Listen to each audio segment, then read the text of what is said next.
তুফানগঞ্জ 2 নম্বর ব্লকের উত্তর পরিবারের বাসিন্দা আশিস সাহা। তিনি জন্মলগ্ন থেকেই 100% দৃষ্টিহীন, আর তিনি নাকি দ্রুত গতিতে মোটর বাইক চালিয়েছেন, আর এরপর জরিমানা ধার্য হয়েছিল কিন্তু দেননি। আর তা না দেওয়াতেই নাকি আলিপুরদুয়ার জেলা আদালতে হাজির হতে বলা হয়েছে তাকে।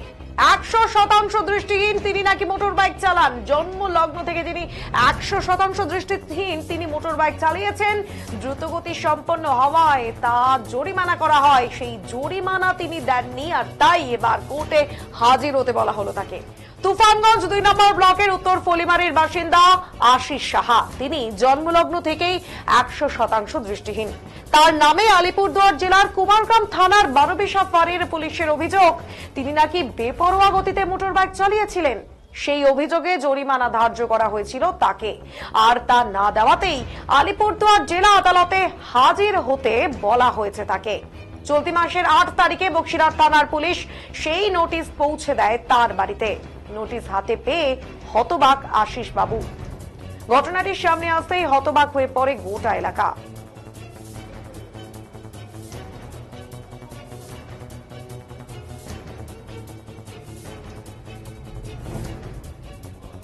বিষয়টি নিয়ে সঠিক তদন্তের দাবিতে কোচবিহার জেলা পুলিশ সুপারের দ্বারস্থ হন আশিস সাহা। তার দাবি, আমার কোনো মোটর বাইক নেই, আমি জন্মলগ্ন থেকেই দৃষ্টিহীন হওয়ায় জীবিকার জন্য অন্যের সাহায্যে ঘুরে ঘুরে ধূপকাঠি বিক্রি করি। আমার বিরুদ্ধে এ ধরনের অভিযোগ ওঠায় আমি চমকে গিয়েছি। এই ঘটনায় ক্রুদ্ধ আশিস বাবু ইতিমধ্যেই জেলা পুলিশ সুপারের দ্বারস্থ হয়েছেন। তবে স্থানীয় বাসিন্দাদের একাংশের দাবি, একজন দৃষ্টিহীন মানুষকে বেপরোয়া চালক বানানো মানে পুলিশ সঠিকভাবে কাজ করছে না। এভাবে সাধারণ মানুষকে হয়রানি করলে পুলিশের উপর থেকে বিশ্বাসই উঠে যাবে মানুষের। বিস্তারিত জানবো এই মুহূর্তে সুমন রয়েছে বক্সিরহাট থেকে সঙ্গে। সুমন, কি ঘটনা ঘটেছে, এই ঘটনা কেন ঘটলো, কি বলছেন মানুষজন? প্রথমে তোমাকে বলে রাখবো, এই যে তুফানগঞ্জ 2 নম্বর ব্লকের অন্তর্গত ফলিমারি এলাকায় কিন্তু এই দৃষ্টিহীন এক ব্যক্তির কাছে কিন্তু একটি নোটিশ চলে আসে। যদিও এই নোটিশ আসার পরে কিন্তু পুলিশ মহলে একটি কিন্তু চাঞ্চল্য ছড়িয়ে যায়, এবং স্থানীয় বাসিন্দারাও কিন্তু তারা কিন্তু স্থানীয় যা গ্রাম পঞ্চায়েত প্রধান থেকে শুরু করে সবার কাছে এই ঘটনাটা নিয়ে কিন্তু দ্বারস্থ হয়, এবং সেখানেই কিন্তু সেই দৃষ্টিহীন লোকের বাড়িতে কিন্তু প্রধান পৌঁছায়, এবং প্রধান পৌঁছে সেই এলাকায় কিন্তু খোঁজ খবর করে। পরবর্তীতে আমরা লক্ষ্য করতে পারি যে সেই এলাকায় কিন্তু এই ঘটনা একটা চাঞ্চল্যের সৃষ্টি হয়েছে, এবং পুলিশ প্রশাসন যে রয়েছে, পুলিশ প্রশাসনের পক্ষ থেকে কিন্তু বলা হয়েছে যে ওই এলাকায় এই ব্যক্তি নামে একজন ব্যক্তি ছিল, তার কাছেই দেওয়া হয়েছে। কিন্তু আমরা যখন পুলিশ প্রশাসনের সঙ্গে যোগাযোগ করি তখন কিন্তু পুলিশ প্রশাসন জানিয়েছিল 7 দিনের সময় নিয়েছে আজ, কিন্তু 7 দিনের সময় নেওয়ার পরেই কিন্তু এখন পর্যন্ত যে খবরটা আমরা পাচ্ছি যে এই 7 দিনের সময়ের মধ্যে পুলিশ প্রশাসন সেই যে লোকের অরিজিনাল যে লোকটা রয়েছে সেই লোকের কাছে না গিয়ে অন্য এক ব্যক্তির কাছে চলে গেছে। অর্থাৎ পুলিশ প্রশাসন কিন্তু নড়ে চড়ে বসে, এবং সঠিক যে ব্যক্তি সেই ব্যক্তির কিন্তু খোঁজ কিন্তু মিলেছে। বর্তমানে পুলিশ প্রশাসন কিন্তু আমাকে 6টা নাগাদ কিন্তু কনফার্মেশন দিয়েছে যে এই ব্যক্তি যার কাছে এই নোটিশটি গেছে সেই ব্যক্তি কিন্তু এই ব্যক্তি নয়। তো এই ঘটনা নিয়ে কিন্তু সেই যে দৃষ্টিহীন যে ব্যক্তি ছিল সেই ব্যক্তি কিন্তু প্রথম দিকে কিন্তু ক্ষোভ প্রকাশ করেছিল পুলিশ প্রশাসনের বিরুদ্ধে, এবং তিনি জানিয়েছিল যে যদি পুলিশ প্রশাসন যদি এর কোনো ব্যবস্থা না নেয় তাহলে কিন্তু তারা দৃষ্টিহীন যারা রয়েছে সেই সংগঠনের পক্ষ থেকে কিন্তু বৃহত্তর আন্দোলনের আমার হুঁশিয়ারি দিয়েছিল, এবং তারপরেই কিন্তু পুলিশ প্রশাসন নড়ে চড়ে বসে। পড়না, ধন্যবাদ। নজর রাখো ঘটনার দিকে সুমন, জানানো বিস্তারিত। তবে পুলিশ সূত্রে জানা গিয়েছে অভিযোগের নোটিশ স্বয়ংক্রিয় পদ্ধতিতে তৈরি হয় এবং মাঝে মাঝেই ভুল তথ্য যুক্ত হয়ে এ ধরনের ঘটনা করে থাকে। জেলা পুলিশ প্রশাসন জানিয়েছে গোটা বিষয়টি খতিয়ে দেখা হচ্ছে। তবে প্রশ্ন উঠছে, সাধারণ মানুষ যদি হঠাৎ এমন অযাচিত অভিযোগে জড়িয়ে পড়েন তবে তাদের পক্ষে ন্যায় বিচার পাওয়াটা কতটা সম্ভব?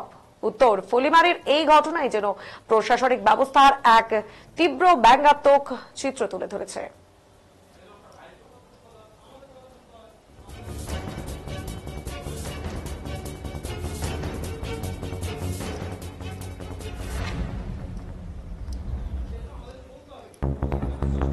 কি জানাচ্ছেন সেই জন্মলগ্ন থেকে 100% দৃষ্টিহীন আশিস সাহা, শুনবো। তারিখ এসছে অক্টোবর মাসের 8 তারিখ। নোটিশটা এসছে এটাই যে আমার নামে ওই 194 যে ইয়েটা রয়েছে এমভিডি যে ধারাটা রয়েছে ওটাই ধারা দেওয়া হয়েছে যে বিনা হেলমেটে আমার নাম প্রথম কথা হচ্ছে আমার নামে নাকি গাড়ি রয়েছে, যেহেতু আমি 100% দৃষ্টিহীন। প্রথমত আমার নামে কোনো বাইক নেই, আর দ্বিতীয় কথা এটা জানা উচিত যে কীভাবে বাইক চালানো আদৌ সম্ভব কিনা আমার পক্ষে, এটাও পুলিশের বিচার বিবেচনা করা উচিত। এটা মামলাটা কী কারণে করা হয়েছে, এটা আমার তো মনে হয় এটা উদ্দেশ্যপ্রণোদিতভাবেই করেছি, এই আর কি। কোন থানা?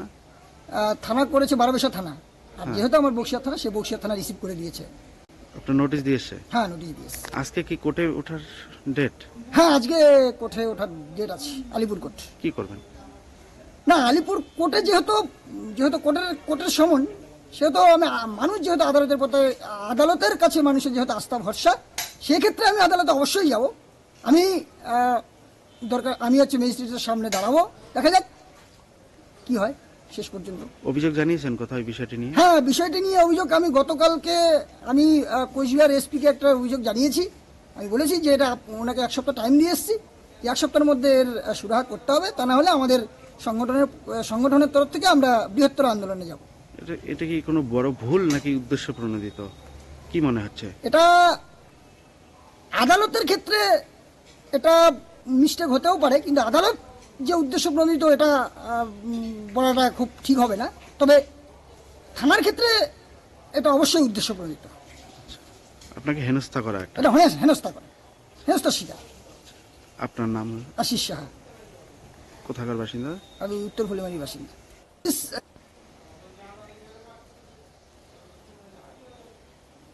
একটু